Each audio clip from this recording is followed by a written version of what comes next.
Government के initiative जो आ रहे हैं उसके लिए जो जॉब क्रिएट हो रहे हैं उनमें, और analogue plus power electronics engineers की demand day by day sir बढ़ती जा रही है। जैसे डिजिटल डिजाइन एक अलग एरिया है, फिजिकल डिजाइन अलग एरिया है, वेरिफिकेशन अलग है, डीएफटी अलग है, एनालॉग लेआउट अलग है, मिक्स सिग्नल डिजाइनिंग अलग है। मतलब इसके अंदर ही बहुत सारे फील्ड्स हैं। चाहे वो इलेक्ट्रिकल व्हीकल में देख लीजिए आप, आजकल सब व्हीकल कितने एडवांस आने लगे। हाँ। और जितना इलेक्ट्रॉनिक सिस्टम होता है वही एडवांसमेंट होता है। हेलो बच्चों, तो इस वीडियो में हम लोग बात करने वाले हैं जो इलेक्ट्रॉनिक्स फील्ड में इमर्जिंग फील्ड्स हैं, जहां पे जॉब्स की हाईली डिमांड है, इंजीनियर्स की हाईली डिमांड है। और अगर आप गेट एग्जामिनेशन करने के बाद इन फील्ड्स में अपना कैरियर बनाते हैं तो आपको बहुत ज्यादा पोटेंशियल है इस फील्ड में ग्रो करने का, और आप बहुत कोर फील्ड में रहते हुए बहुत आगे तक जाएंगे। तो सिद्धार्थ सर, आजकल अगर हम बात करें तो हम लोग आईआईटी के प्लेसमेंट्स की बात करते हैं, डिफरेंट आईआईटीज की। सीएस हमेशा से पिछले कई सालों से बहुत डोमिनेटिंग रहा है। हाँ। लेकिन पिछले 1-2 साल का ट्रेंड बताइए, किसने बीट किया है? चेंज हुआ है, मतलब चेंज हो गया है, शिफ्ट हो रहा है। हाँ, क्योंकि सर सीएस के अंदर ना सब घुस जाते हैं। हाँ। मैकेनिकल का बच्चा भी, अगर आप आईटी में जाओगे तो मैकेनिकल का जो बीटेक वो का भी बच्चा है वो भी CS सीएस में जाएगा, सिविल वाला भी जाएगा। हाँ। लेकिन एक ऐसा फील्ड है जिसमें सिर्फ और सिर्फ वही बच्चे, सर बीटेक के बच्चों को भी नहीं लेते वो लोग। हाँ। बीटेक का बच्चा भी अप्लाई नहीं कर सकता, इज नॉट एलिजिबल। Yes, तो वही बच्चा एलिजिबल है जो एमटेक करेगा उस फील्ड में या पीएचडी करेगा। हाँ। और उसके प्रोजेक्ट्स अच्छे से रिफ्लेक्टेड होंगे और वो अच्छे से इंटरव्यू में परफॉर्म करेगा, तभी उसको सिलेक्शन मिलेगा और उसको अच्छी कंपनीज लेके जाती हैं। और मैं फिर से बोलूंगा कि बीटेक जो बच्चे ने आईआईटी से करी, आईआईटी दिल्ली, बॉम्बे, कानपुर, वो भी एलिजिबल नहीं है उसके अंदर। सिर्फ एमटेक का बच्चा, एमएस का बच्चा और पीएचडी का बच्चा एलिजिबल होता है। और वो एक ऐसा फील्ड है जिसने सीएस को भी बीट किया है। आप अगर 2 सालों में, हाँ, अगर आप प्लेसमेंट्स को देखोगे, और सर बीट नहीं किया है, सही में बहुत अच्छे से मार्जिन से बीट किया है। मतलब जहां पे सीएस का अगर आप प्लेसमेंट देखोगे तो 18-19 लाख का हो गया एवरेज, और अब जो एवरेज चेंज हो गया वो 33 हो गया इस फील्ड, पर्टिकुलर फील्ड का। और इतना ज्यादा बढ़ गया। फील्ड का नाम भी अब आप बता देते हैं दोस्तों, हम वीएलएसआई फील्ड की बात कर रहे हैं। वीएलएसआई एक ऐसा फील्ड हो गया है जिसमें इलेक्ट्रॉनिक्स, इलेक्ट्रिकल और इंस्ट्रूमेंटेशन, अगर आपने इन तीनों से गेट दिया है तो आपके पास अपॉर्चुनिटीज हैं। आप NIT, IIT, triple IT, bits, किसी भी तगड़े कॉलेज से अगर आप करते हो तो आपको जो हमारी टॉप कंपनीज हैं, क्वालकॉम है, एनवीडिया है, एनालॉग डिवाइसेस, ये आपके सैमसंग है, बहुत सारी, इंटेल है, जितने आप नाम ले लो, तो वो आपको लेके जाती है। और ये सर बूमिंग फील्ड है, मतलब बहुत अच्छे से सर ने जैसा बात किया ना, बहुत हाईलाइटिंग है। वो कोर के बच्चे को, आप स्पेशलाइज बच्चे को लेके जाते हैं। बीटेक वाला स्पेशलाइज नहीं होता, वो वीएलएसआई पढ़ तो लेता है लेकिन वो एक डेप्थ लेवल पे नहीं पढ़ता है। जो एमटेक कर रहा है वो रिसर्च करता है उसी फील्ड में, प्रोजेक्ट करता है, इंटर्न करता है कंपनीज के साथ, तो उसी बच्चे को प्रीफर करते हैं। इसलिए आपके लिए बहुत एडवांटेजियस हो जाता है अगर गेट के थ्रू आप किसी टॉप के आईआईटीज में या किसी भी आईआईटी में, टॉप के एनआईटीज में पहुंच जाते हैं इस फील्ड में। लेकिन एक बात और इंपॉर्टेंट है, जो आपने पिछले सेशन में बोला था कि सिर्फ गेट निकाल के आईआईटी पहुंचना इंपॉर्टेंट नहीं है। आईआईटी में जो 2 साल आप मेहनत करोगे ना, और मैं आपको सही बता रहा हूं दोस्तों, हमने भी आईआईटी से एमटेक किया है, वीएलएसआई फील्ड में किया है। तो हम लोग रात को 12-1 बजे लैब से वापस आते थे और सुबह 7-8 बजे फिर पहुंच जाते थे लैब में। तो मतलब हमारा ओवरऑल टाइम जो था लैब में निकलता था, प्रोजेक्ट्स में निकलता था, असाइनमेंट्स में निकलता था, और एक अलग लेवल की नॉलेज वहां पे दोस्तों बिल्ड होती है। वहां पे जो इंडस्ट्री एक्सपर्ट्स होते हैं वही आते हैं पढ़ाने, प्रोफेसर बहुत ज्यादा इनपुट नहीं दे पाते। तो आपको नए नए फील्ड्स के बारे में, नए नए टूल्स के बारे में वहां पे सीखने को मिलता है, और वही टूल्स के बारे में इंटरव्यू में पूछा जाएगा, प्रोजेक्ट के बारे में पूछा जाएगा, जो कि बीटेक का बच्चा या जो ऐसा बच्चा जो सीरियस नहीं है वो नहीं बता पाएगा। आपने मेहनत करी है तो आपको उसका रिजल्ट जरूर मिलेगा। और यहाँ पे दोस्तों आपको इंटर्नशिप का ऑप्शन भी मिलता है, जो सर ने भी बताया कि आपको 2 महीने 3 महीने की इंटर्नशिप भी आप कर लोगे तो उससे भी आपको बहुत ज्यादा बेनिफिट मिलेगा।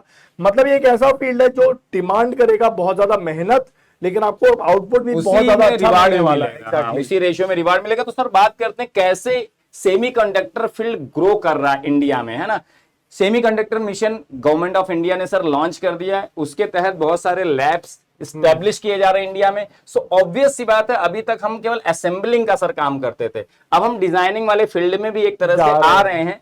तो ऑब्वियस सी बात है इंजीनियर्स की डिमांड बढ़ रही है, और बढ़ रही है तो ऑब्वियस सी बात है आपके लिए अपॉर्चुनिटीज क्रिएट हो रही हैं हर फील्ड में, चाहे चीप फैब्रिकेशन हो, असेंबली, टेस्टिंग, पैकेजिंग हो। गवर्नमेंट के इनिशिएटिव जो आ रहे हैं उसके लिए जो जॉब क्रिएट हो रहे हैं उनमें, और analogue plus power electronics engineers की demand day by day sir बढ़ती जा रही है। सर नेक्स्ट स्लाइड करते हैं। अगर आप देखेंगे सेमीकंडक्टर्स में जो प्लांट्स अभी ऑलरेडी लग चुके हैं गुजरात में, और है ना, हाँ, गुजरात के ही 2 जगहों पे लगे हुए सेमीकंडक्टर मिशन के तहत।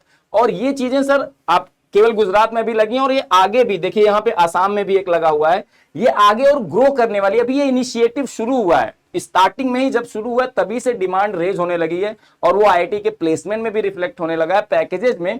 और ये डिमांड आपको आने वाले अगले 5 से 10 सालों में ग्रो ही करने वाली है। तो अगर आप इस फील्ड में घुस गए तो आपकी डिमांड रहेगी, आपके अपॉर्चुनिटीज रहेंगी, आप ग्रो बहुत बेहतर ढंग से करोगे। सर आप सर बताइए आप। सर यहाँ पे तो टूल्स लिखे हुए, तो मुझे लगता है कि जो बीटेक का बच्चा होगा उसको लिए तो इतना इंपॉर्टेंट नहीं है ये। हाँ, लेकिन फिर भी मैं पढ़ देता हूँ कि अलग अलग एरियाज होते हैं। वीएलएसआई एक सिंगल एरिया नहीं है, अलग अलग एरियाज है इसके अंदर। जैसे डिजिटल डिजाइन एक अलग एरिया है, फिजिकल डिजाइन अलग एरिया है, वेरिफिकेशन अलग है, डीएफटी अलग है, एनालॉग लेआउट अलग है, मिक्स सिग्नल डिजाइनिंग अलग है। मतलब इसके अंदर ही बहुत सारे फील्ड्स हैं। तो ऐसा नहीं है कि वीएलएसआई इज सिंगल फील्ड, उसके अंदर ही बहुत सारे यूनिट्स हैं। लेकिन आपको ये समझ में नहीं आएंगे सारे वर्ड्स। एक चिप पे कई सारे इंजीनियर मिलकर काम करते हैं। आप ये मत सोचो कि हम मतलब एक चिप हम ही अकेले बना देंगे, बहुत सारी टीम्स होती हैं। आप एक चिप पे हो सकता है 5 से मैक्सिमम 10% पे काम कर रहे होगे इतने एरिया पे, और उसी के आप एक्सपर्ट होगे। वही टूल्स होते हैं जो हम लोग बनाते हैं या यूज करते हैं, जैसे केडेंस है, सिनॉप्सिस है, मेंटल ग्रोइंग डिमांड, मतलब इसमें भी अलग अलग टूल्स आप यूज करोगे और टूल्स यूज करना सीखोगे, वही आपके एमटेक का पार्ट होगा। Yes sir. तो यहाँ पे अगर हम देखें दोस्तों, तो AI hardware and edge computing, मतलब जैसे जैसे दोस्तों जैसे कंप्यूटिंग बढ़ रही है, जैसे जैसे एआई बढ़ रहा है, एआई को क्या चाहिए, कंप्यूटर फास्टर चाहिए, जीपीयू चाहिए। अब जीपीयू को क्या चाहिए कि भाई चिप जितनी ज्यादा एफिशिएंट हो, जितनी ज्यादा सस्ती हो, जितनी ज्यादा चीप हो और जितना जल्दी काम कर सके, हीटिंग प्रॉब्लम नहीं हो, या बहुत सारे इश्यूज आ रहे हैं, तो उन सब प्रॉब्लम्स को सॉल्व करने के लिए क्या चाहिए, वीएलएसआई इंजीनियर चाहिए। तो इसका मतलब चिप डिजाइनिंग, एक तरह से चिप की डिमांड बहुत ज्यादा बढ़ रही है, क्योंकि हम ऑटोमेशन की तरफ बहुत ज्यादा बढ़ रहे हैं। चाहे वो इलेक्ट्रिकल व्हीकल में देख लीजिए आप, आजकल सर व्हीकल कितने एडवांस आने लगे, और जितना इलेक्ट्रॉनिक सिस्टम होता है वही एडवांसमेंट होता है। या ये भी फीचर है, ये भी फीचर, हम कोई गाड़ी लेने जाते हैं तो वो सब चिप के बेसिस पे चल रहा है। तो चिप की डिमांड इतनी बढ़ती जा रही है कि चिप बनाने वाले इंजीनियर्स की डिमांड ऑटोमेटिकली उसके पीछे पीछे फॉलो हो रही है। सर बिल्कुल जैसा आपने बताया, इलेक्ट्रिक व्हीकल जो है बढ़ रहे हैं, वेरी हाई ग्रोथ हुई है। मतलब द पॉइंट इज, आप अपने आसपास ही देखो ना, बहुत सारी चीजें चेंज हो रही हैं, इलेक्ट्रिक व्हीकल्स आ रहे हैं, आपके सब कुछ स्मार्ट होने वाला है। मतलब स्मार्ट सिटीज है, स्मार्ट होम्स हैं, सब कुछ कनेक्टेड है, वाईफाई चाहिए आपको सब जगह। तो आपको ऐसे डिवाइसेस चाहिए जो सस्ते भी हो और रिलायबल भी हो, और जो ज्यादा बैटरी भी ना खाए, हाँ ये भी है, प्रोसेसिंग भी फास्ट कर पाए। तो उस सब के लिए क्या चाहिए, अपने को चिप चाहिए, और बहुत छोटे एरिया में बहुत हाई प्रोसेसिंग वाली चिप चाहिए। तो ये सब डिमांड के अकॉर्डिंग सप्लाई है, और इसीलिए वीएलएसआई की डिमांड, इंजीनियर्स की डिमांड बढ़ रही है और बहुत ज्यादा बढ़ रही है, जिसकी वजह से आप देख सकते हो दोस्तों, ये झूठ नहीं बोल रहे हम लोग, आप जाके चेक करो। मैं ये बोलूंगा सभी बच्चों से, सभी आईआईटीज में जाके चेक करो, आईआईटी की वेबसाइट पे आपको मिलेगा लास्ट ईयर का ट्रेंड क्या था प्लेसमेंट का। एनआईटी का चेक करो, आपको मिलेगा कि इलेक्ट्रॉनिक्स का प्लेसमेंट सीएस को क्रॉस किया है, सही नहीं, और वो वीएलएसआई ओनली, ठीक है ना। और ये एडवांस कम्युनिकेशन में सर ने ऑलरेडी डिस्कस किया कि आप जितनी चीजें एडवांस होती जा रही हैं, they are going to based on chips. और चिप्स की जैसे जैसे डिमांड बढ़ेगी, आपकी डिमांड बढ़ेगी। कहने का यही मतलब है, एम्बेडेड सिस्टम एंड आईओटीज में भी यही सब चीजें हो रही हैं। तो कहने का कुल मतलब ये है इस सेशन का कि ये फील्ड जो वीएलएसआई इमर्ज हुआ है, और वीएलएसआई में सर ऐसा नहीं होता कि वीएलएसआई फील्ड में आप जाओगे, वीएलएसआई ब्रांच ही मिली तभी वीएलएसआई का प्रोफाइल डेवलप कर पाओगे। बहुत सारे बच्चे होते हैं एम्बेडेड सिस्टम में चले गए, या कम्युनिकेशन सिस्टम वाले कोर्स में चले गए, हाँ सेमीकंडक्टर वाले में चले गए, या डिजिटल सिग्नल प्रोसेसिंग वाले में, साथ में वीएलएसआई का प्रोफाइल मेहनत करके, जैसे सर ने कहा ना कि 2 साल वहां रगड़ना पड़ेगा आपको। बिल्कुल, अगर आपने वीएलएसआई का प्रोफाइल बना लिया तो आपका फ्यूचर वहां ब्राइट ही होने वाला है। और आप जो पैकेज की बात करते हो ना, एवरेज पैकेज की, वो बहुत ही अच्छा है। मतलब आप अगर 2 साल वहां रगड़ के मेहनत कर लिए तो वर्स्ट केस में भी आपका 25 लाख पैकेज बहुत आराम से लग जाता है। मोस्ट ऑफ द बच्चों का, बहुत कम ही बच्चा होगा सर जिसका 20 से कमाता होगा। नहीं सर, जो बच्चा मेहनत नहीं करेगा उसका कम आएगा, और जो मेहनत कर लिया सर वो 50 भी क्रॉस कर लेगा। 50 भी क्रॉस कर लेगा अगर आप टॉप के आईआईटीज या टॉप के एनआईटीज में हो, तो बहुत अच्छा फ्यूचर है।